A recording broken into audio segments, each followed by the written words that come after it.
Hello viewers, कैसे हो? उम्मीद करता हूँ आप सब ठीक ठाक होंगे and you all will be doing great. आज मैं बहुत आसान टॉपिक लेकर आया हूँ। आप बोर्ड पे देख रहे हैं नाउन और इसके टाइप्स।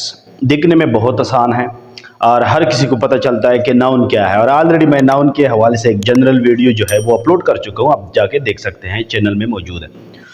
लेकिन नाउन और उसके टाइप्स और उसका इस्तेमाल किसी एक सेंटेंस के अंदर वो किस तरह होता है, ये जानना बड़ी इम्पोर्टेंट बात है। सही है। बहुत सारे टेस्ट और बहुत सारे एमसीक्यूज जो है ये इन्हीं पार्ट्स ऑफ स्पीच के हवाले से आते हैं, तब जाकर बहुत कंफ्यूजन होती है जब आपको सेम ऑप्शंस जो है वो देखने को मिलते हैं एक एमसीक्यूज में। तो ये लेक्चर देखने के बाद आई एम श्योर कि आपकी ये जो छोटी छोटी कन्फ्यूजन है वो ख़त्म हो जाएगी। नाउन और इसकी जो टाइप्स है उस पर बात करेंगे। वीडियो थोड़ी डिटेल में जाएगी तो एंड तक जुड़े रहिए। स्टार्ट में तो ये बहुत इजी लग रहा है, इजी टॉपिक में डिस्कस करूंगा जो टाइप्स है, लेकिन इस लेक्चर के एंड में थोड़ी कम्प्लेक्सिटी की तरफ जाऊंगा और थोड़े कम्प्लेक्स टॉपिक जो है जो कि एक नाउन होता है और उसी के हवाले से बात करेंगे। तो जो हायर लेवल के जो स्टूडेंट होते हैं यूनिवर्सिटी और कॉलेज के, उनके लिए बहुत ज़रूरी है। तो चलिए वक्त बिना वेस्ट किए अपनी लेक्चर को शुरू करते हैं। सही है। तो नाउन क्या है? सबसे पहले हम नाउन का डेफिनेशन जानते हैं। नाउन इज यू नो कि आपके इर्द गिर्द हर वो चीज़ जो आप नाम से जो है जानते हैं, यानी ऑब्वियसली आपके इर्द गिर्द हर चीज़ का नाम मौजूद है, तो वो नाम जो है वो आपका कहलाता है नाउन। आप अपने इर्द गिर्द देखें, हर चीज़ एक नाम रखता है। सही है। नेम ऑफ पर्सन, प्लेस और थिंग इज कॉल्ड नाउन, यानी ये एक नेमिंग वर्ड होता है। बहुत आसान है। अपना नाम जो है आपको पता है और आपके इर्द गिर्द क्या क्या चीज़ें हैं उन सब के जो है नाम होते हैं, तो वो नाम कहलाता है नाउन। पार्ट्स ऑफ स्पीच में नेमिंग वर्ड को नाउन जो है वो बताया गया है। अच्छा, जैसे फॉर एग्जांपल असलम, सना, पाकिस्तान, फैसल मस्जिद, ये सारी क्या है? नाउन है। असलम से पता चलता है एक आदमी का नाम है या एक लड़के का नाम है। सना मतलब एक लड़की का नाम है, डायरेक्ट पता चल जाता है। पाकिस्तान एक कंट्री का नाम है। फैसल मस्जिद एक बिल्डिंग का नाम है, एक मस्जिद का नाम है जो कि एक नाम है। सही है। डॉलर पेन, पेन है हमारे साथ, तो एक डॉलर पेन जो है ये भी एक नाम है। अल्लामा इकबाल वगैरह वगैरह, तो ये नाम है सारे। और जब आप एक पर्टिकुलर शख्स की बात करते हैं, जिस तरह ऊपर मैंने पर्टिकुलर चीज़ों की बात की, तो उसी नाम को जब आप कैटेगराइज करोगे नाउन को उनके टाइप्स में, तो सबसे पहले आ रहा है प्रॉपर नाउन। और ये जितने एग्जाम्पल मैंने लिए ऊपर, ये सारे प्रॉपर नाउन थे।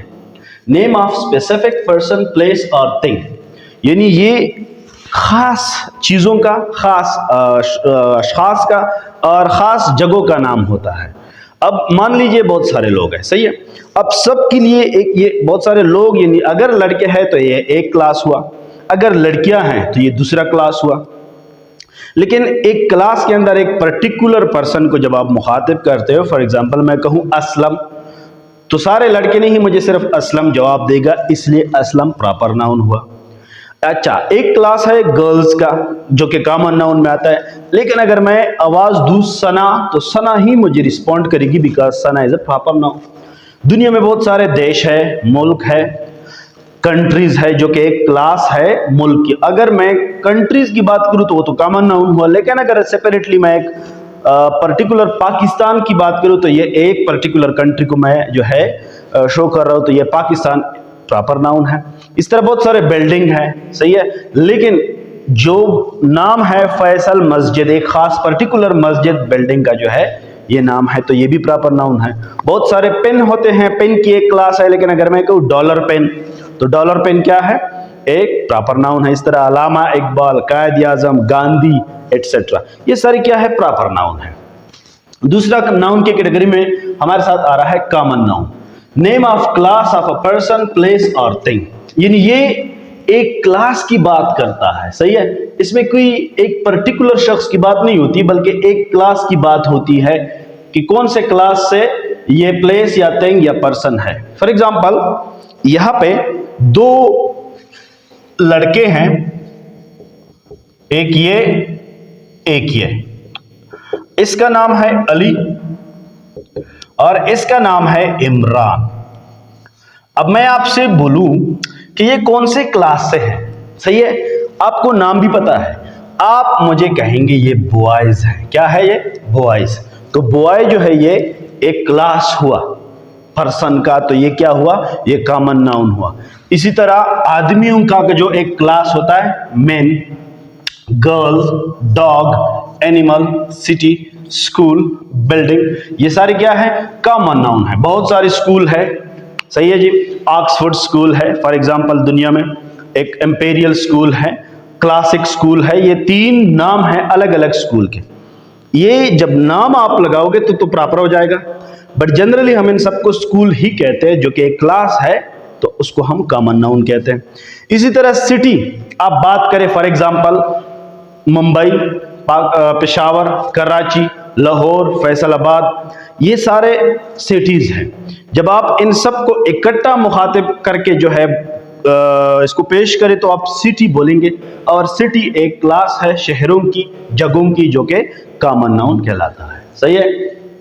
तीसरा हमारे साथ है material noun. Name of material और सब्सटेंस। अब जो सब्सटेंस हमें दिए गए हैं, चाहे कुदरती है या चाहे मैन मेड है, जिनसे हम और चीजों को बनाते हैं, सही है, बहुत सारे सब्सटेंसेस हैं। अब सब्सटेंस का नाम जो है, मटेरियल का नाम जो है हमारे साथ मटेरियल नाउन कहलाता है। अब मटेरियल 2 किस्म के हैं, एक है नेचुरल मटेरियल और एक है मैन मेड। कैसे? देखिए, जब मैं बोलूं गोल्ड, अब गोल्ड क्या है? एक नेचुरल मटेरियल है, तो गोल्ड मटेरियल नाउन हुआ। सिल्वर क्या है? एक नेचुरल मटेरियल है भैया, ये भी क्या हुआ? ये भी एक मटेरियल नाउन हुआ। इसी तरह सॉल्ट, एयर, वाटर। अब ये सीमेंट की बात करूं मैं, या ब्रिक की बात करूं, या मैं घी की बात करूं, तो ये भी मटेरियल है, लेकिन ये मैन मेड मटेरियल है, नेचुरल नहीं है। सीमेंट को हमने बनाया है, ब्रिक को भी हमने बनाया है, घी को भी हमने बनाया है, सही है जी। तो ये जितने भी मटेरियल है उनको हम मटेरियल नाउन ही कहेंगे, चाहे नेचुरल हो या मैन मेड हो, जिनसे हम और चीजों को बनाते हैं या जो किसी और चीज से बने हो। वुड, आप देखें वुड, ये भी एक मटेरियल नाउन है, सही है। अगला हमारा टॉपिक है कलेक्टिव नाउन। नाउन में बहुत सारे टाइप है, और ये वाला थोड़ा स्टूडेंट को जो है कंफ्यूजन देता है। Name of the group of creatures, place और थिंग, यानी ये क्रिएचर्स या जगहों का या अशखास का या चीजों का एक ग्रुप होता है, एक इज्तिमा होता है, जो कि आप सिंगुलर भी कभी कभार यूज कर सकते हैं और प्लूरल भी कभी कभार यूज कर सकते हैं। उसके बारे में बाद में बात करेंगे। एग्जाम्पल में हम देखते हैं पीपल। पीपल आपको पता है कि पर्सन का प्लूरल, अगर एक आदमी है तो पर्सन, 4-5 पर्सन हो गए तो वो हम कहलाएंगे पीपल। तो पीपल कलेक्टिव नाउन है, जो कि एक कलेक्शन को रिप्रेजेंट करता है। इसी तरह क्राउड, क्राउड में बहुत ज्यादा लोग होते हैं, यानी इसका उर्दू में अगर हम तर्जुमा करें तो हुजूम को कहते हैं, हुजूम या भीड़। अब हुजूम, भीड़ 4-5 आदमियों से नहीं बनता, बल्कि बहुत सारे लोगों से बनता है। तो ये दोनों जो है आपके साथ कलेक्टिव नाउन है। इसी तरह पुलिस देके, आप टीम देके, हर्ड, सही है, आप भी देख ले, फैमिली देके, फैमिली के अंदर बहुत सारे लोग होते हैं, तो ये सब एक ग्रुप को रिप्रेजेंट करते हैं, जो कि हमारे साथ है collective noun. Bouquet of flowers, फूलों का जो गुलदस्ता होता है जिसमें बहुत सारे फूल होते हैं, वो भी एक कलेक्टिव नाउन हुआ। अब जाकर देखते हैं कि पीपल के बाद आपने कौन सा हेल्पिंग वर्ब लगाना है। आपने सिंगुलर हेल्पिंग वर्ब लगाना है या फिर प्लूरल। तो पीपल के साथ आप हमेशा आर लगाओगे, सही है जी। पीपल जो कि प्लूरल है किसका? पर्सन का, यानी अगर एक आदमी है तो पर्सन, ज्यादा आदमी हो गए, 4-5 हो गए तो वो पीपल। तो पीपल के साथ आपने हमेशा आर लगाना है। एग्जाम्पल देखते हैं, people are gathered in the hall, जो लोग हॉल में इकट्ठा हुए हैं, सही है जी। अच्छा, पीपल को आप पीपल्स भी लिख सकते हैं, जो कि अलग केस है। अब कब आपने इसके पीछे एस लगाना है और कब आपने इसके पीछे एस नहीं लगाना। Peoples from India and Pakistan are gathered in that hall, यानी लोग इंडिया और पाकिस्तान से उस हाल में जो है वो जमा है। जब दो अलग अलग मुल्कों के लोगों की बात की जाए तो आप पीपल्स कहेंगे, लेकिन नॉर्मली अगर आप पर्सन की जमा की बात करते हैं 5-6 लोगों की तो फिर आप पीपल लगाएंगे। आई होप कि ये वाला पॉइंट आपका क्लियर होगा। जब दो अलग अलग कंट्रीज से अलग अलग रस्म और रिवाज वाले लोगों की अगर हम बात करें तो फिर हम पीपल्स कहेंगे, सही है। और उसके साथ भी हम आर लगाएंगे, चाहे बगैर इस वाला पीपल हो उसके साथ भी हम आर लगाएंगे। पीपल आर गैदर्ड, अगर जितनी भी प्लूरल हेल्पिंग वर्ब है जैसे हैव, जैसे वर, ये सारे आपने पीपल के साथ ऐड करने हैं। यहां पर मैंने सिर्फ एक ही एग्जांपल दिया आर का। आप जाकर देख सकते हैं टेंसेस में जितने भी प्लूरल हेल्पिंग वर्ब है सब आप हेल्पिंग वर्ब प्लूरल वाला जो हेल्पिंग वर्ब होगा वो आपने पीपल के साथ लगाना है, सही है जी। आगे जो मेरे साथ कलेक्टिव नाउन है वो है क्राउड। अब क्राउड के साथ जब आप इस लगाते हैं तो फिर आप आर लगाओगे क्राउड के साथ हेल्पिंग वर्ब, लेकिन अगर आप क्राउड सिर्फ बोलेंगे तो इज लगेगा, क्राउड्स बोलोगे तो आर लगेगा। मिसाल से समझते हैं, the crowd is shouting his name, हुजूम जो है वो उसका नाम चिल्ला रहा है। यानी जब आप अपने मनपसंद लीडर को देखते हैं तो आप उसको खुशामदीद करने के लिए जोर जोर से उसका नाम चिल्लाते हैं, आपका स्लोगन जो है निकलता है। तो शाउट इसलिए मैंने कहा the crowd is shouting his name, जो क्राउड है, जो हुजूम है, जो भीड़ है वो उसका नाम चिल्ला रहा है। अब क्राउड ये नहीं है कि एक जगह इकट्ठी हो सकती है। अब चूंकि आपने इलेक्शन में देखे होंगे, इलेक्शन में हर लीडर का एक अपना क्राउड होता है, सही है। एक पार्टी का अलग क्राउड होता है, उसके साथ अलग मैस इकट्ठा होता है लोगों का हुजूम, और दूसरे पार्टी के लीडर के साथ दूसरे पार्टी वाले ही हुजूम जो है वो बनाएंगे। जब आप दो क्राउड्स की बात करेंगे तो आपने एस लगाना है, both the crowds are here. जब आप सेपरेट क्राउड्स की बात करेंगे तो फिर आपने क्या लगाना है, इस, और जब क्राउड्स लगेगा तो फिर हमने हेल्पिंग वर्ब आर लगाना है। बगैर इस वाला ये जो क्राउड है इसके बाद आपने इस लगाना है। आई होप कि ये वाला पॉइंट भी आपका क्लियर होगा। आगे हम समझते हैं कि पुलिस या फिर टीम के साथ हम क्या लगाएंगे। पुलिस के साथ आपने कब इज लगाना है, कब आर लगाना है। क्योंकि पुलिस आपको एक कलेक्टिव नाउन देता है, पुलिस खुद एक कलेक्टिव नाउन है। कब आपने इज लगाना है, कब आपने आर लगाना है। चलिए एग्जाम्पल से सीखते हैं। ये बात नोट कर ले कि आपने पुलिस के बाद इस नहीं ऐड करना, यानी ये नहीं करना जब आप ई के बाद इस लगाओगे पुलिसेस, ये गलत है, रॉन्ग है। कभी भी आपने पुलिस के बाद इस नहीं लगाना, लेकिन फिर भी आपने इसके पीछे आर भी लगा सकते हो कौन से केस में, और आप इस भी लगा सकते हो। अगर आप बात कर रहे हैं पुलिस डिपार्टमेंट की, सही है। For example the police is investigating it, police इसकी इन्वेस्टिगेशन कर रहा है। अब यहां पे पुलिस का मतलब पुलिस डिपार्टमेंट की बात हो रही है, यानी पुलिस के बाद एक डिपार्टमेंट जो वर्ड है ये छुपा है। पुलिस महकमा पुलिस की बात करेंगे तो एज लगेगा। The police department is investigating it. अगर आप डिपार्टमेंट ना भी लगाओ लेकिन कॉन्टेक्स्ट से आपका मतलब का जो है पता चल जाता है कि अब ये पुलिस डिपार्टमेंट की बात हो रही है, तो the police department is investigating it. तो यहां पुलिस का मतलब पुलिस डिपार्टमेंट यानी पुलिस का महकमा। लेकिन अगर आप पुलिस ऑफिसर्स की बात कर रहे हैं, चंद ऑफिसर्स हैं जो कि पेट्रोलिंग कर रहे हैं। For example the police are patrolling in my area, यानी पुलिस मेरे इलाके में पहरादारी दे रहा है। अब यहां पे पुलिस से मुराद मेरा पुलिस डिपार्टमेंट नहीं हुआ, बल्कि पुलिस के चंद अफसरान की बात मैं कर रहा हूं, यानी पुलिस ऑफिसर्स। तो यहां पर आपने आर जो है वो लगाना है। Got it?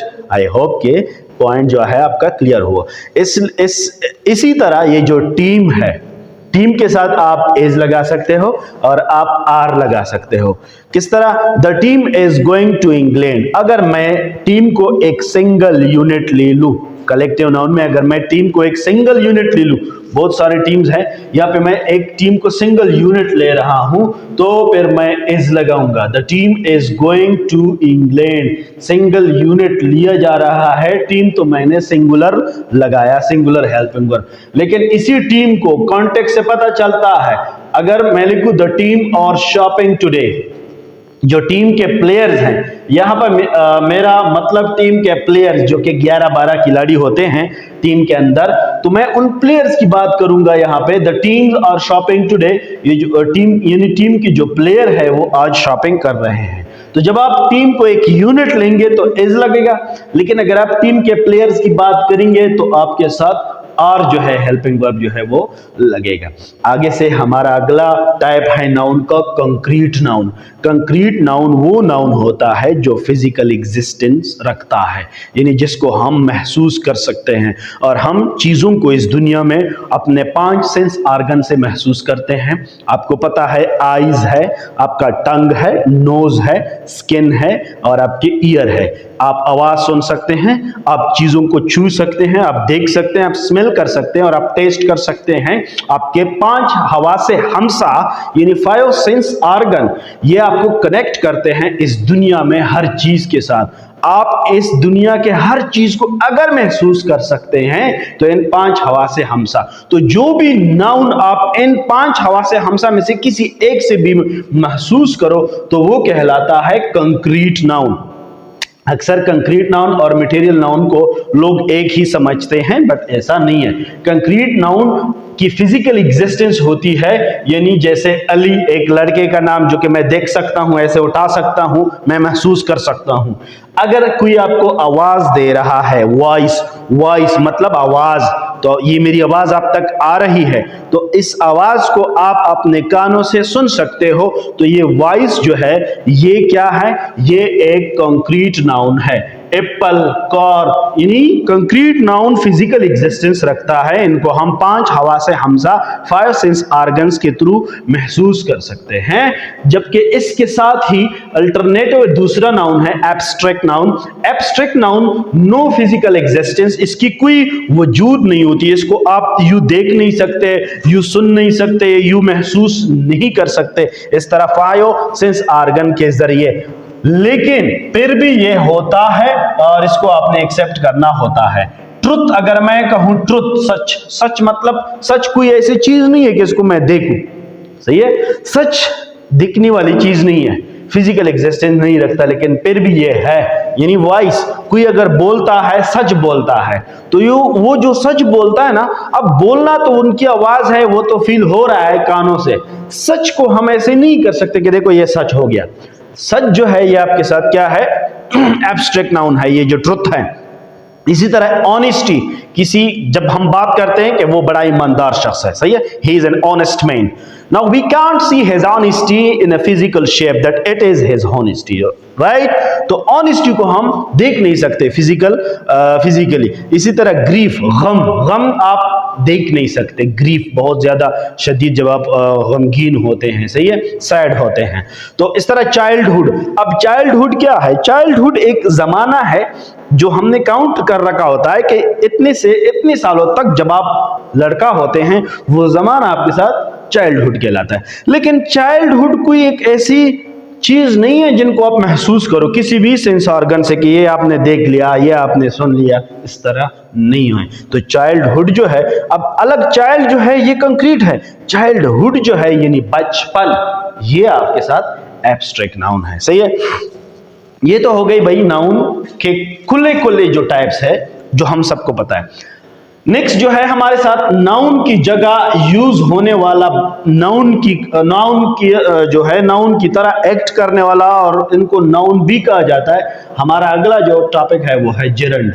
जिरंड बनता है जब आप वर्ब के साथ, वर्ब की फर्स्ट फॉर्म के साथ ing लगाते हो तो जिरंड बनता है। जिरंड के ऊपर और इन्फिनेटिव के ऊपर मेरी अलग वीडियो मौजूद है, आप चैनल पे देख सकते हैं। तो जिरंड में क्या होता है, जब हम वर्ब फर्स्ट फॉर्म के साथ ing लगाते हैं और सब्जेक्ट के तौर पर हम इस्तेमाल कर सकते हैं। देखिए भैया, सब्जेक्ट जो है, अगर कोई आपसे कहे कि एक सेंटेंस के अंदर जो सब्जेक्ट होता है वो कहां होता है, तो आप कहते हैं सेंटेंस के फर्स्ट स्टार्ट में। और सब्जेक्ट की जगह आप क्या क्या चीजें इस्तेमाल कर सकते हैं? आपके माइंड में डायरेक्ट आएगा नाउन और प्रोनाउन। कि सब्जेक्ट की जगह हम नाउन का इस्तेमाल करेंगे या फिर प्रोनाउन का इस्तेमाल करेंगे। इसके अलावा सब्जेक्ट की जगह क्या क्या चीजें आ सकती हैं?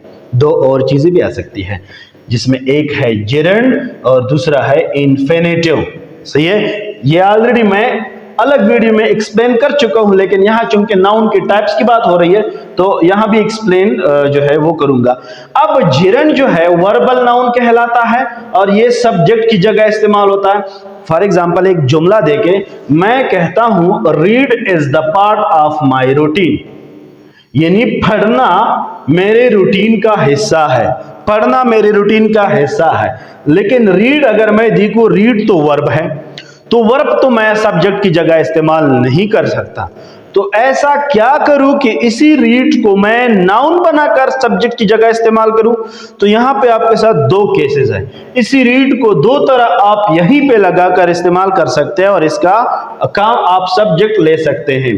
अगर आप रीड से रीडिंग कर ले, नंबर वन केस जेरेंड बन जाता है।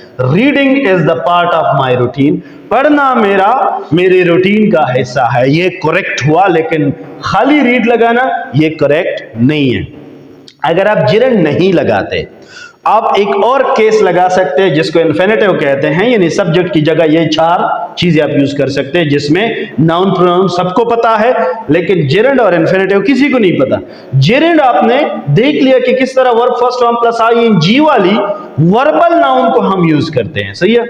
Now if you do not use gerund in place of subject, you have another way too, like जब आप इन्फिनेटिव बना लेते हो, इन्फिनेटिव में क्या होता है कि वर्ब फर्स्ट फॉर्म से पहले आप टू लगाते हैं, to plus verb first form, to go, to read, to write, to drink etcetera.